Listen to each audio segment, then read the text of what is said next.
एक सौतेली माँ की सच्ची कहानी। एक व्यक्ति जिसका नाम था सोहनलाल की पत्नी का देहांत डिलीवरी के दौरान ही हो गया था, परंतु किसी तरह बच्चा बच गया था। छोटा बच्चा माँ के बिना कैसे संभाला जाए, ये एक बहुत ही चिंता का कारण बन गया था। कई मित्रों व सगे संबंधियों के कहने पर सोहनलाल ने दूसरा विवाह कर लिया।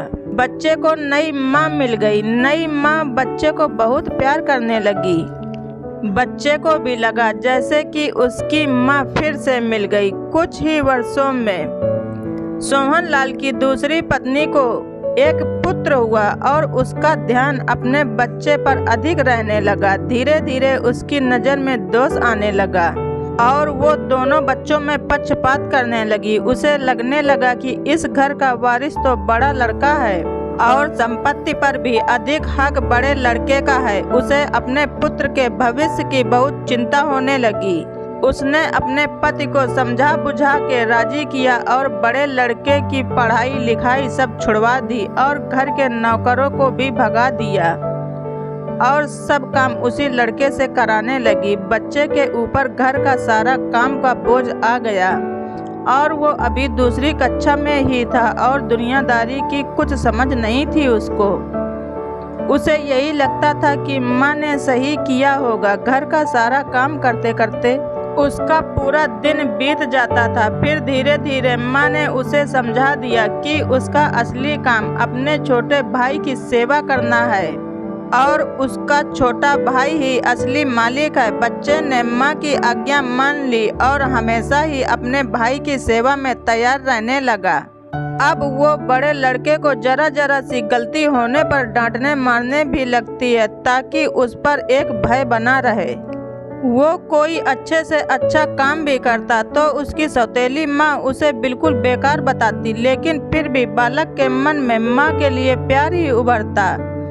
वो उसे सौतेली माँ मान ही नहीं पा रहा था क्योंकि उसे तो सौतेली माँ का मतलब ही नहीं पता था।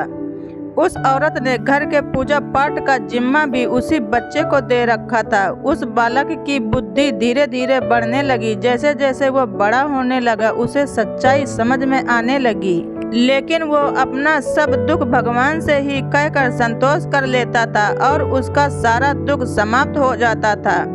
पिता से वो बहुत प्यार करता था और जानता था कि पिता उसकी स्थिति से बहुत दुखी रहते हैं, लेकिन वो अपने पिता से हमेशा माँ की बड़ाई ही करता था। पिता का होना ही उसके लिए बहुत था, परंतु उसके पिता भी एक बीमारी में चल बसे और वो अब बिल्कुल अकेला हो गया था।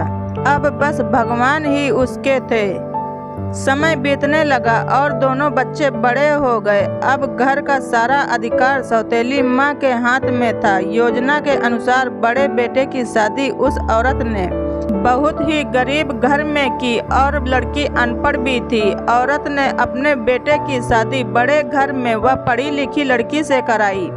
उसने बड़े लड़के को नौकरों वाले घर में एक कमरा दे दिया और उसकी पत्नी को भी बता दिया कि उसका असली काम मालकिन यानी छोटी बहू की सेवा ही करना है। छोटे लड़के के लिए उसने बहुत बड़ा घर बनवाया और वो स्वयं उसी घर में रहने लगी। बड़ा लड़का खुशी से अपना जीवन व्यतीत करने लगा और पत्नी के साथ माँ व छोटे भाई के परिवार की सेवा करने लगा।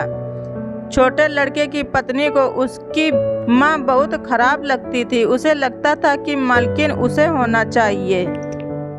अब सास बीमार रहने लगी थी और साथ में रहने के कारण रात बिरात सेवा छोटी बहू को ही करनी पड़ती थी, जो उसे बिल्कुल न पसंद करती थी। एक दिन पता चला कि सास को छुआछूत की बीमारी हो गई है। ये जानकर छोटी बहू और दूर दूर रहने लगी। उसकी आंखों में सांस खटकने लगी। उसने अपने पति से कह दिया कि इस घर में या तो वो रहेगी या उसकी माँ।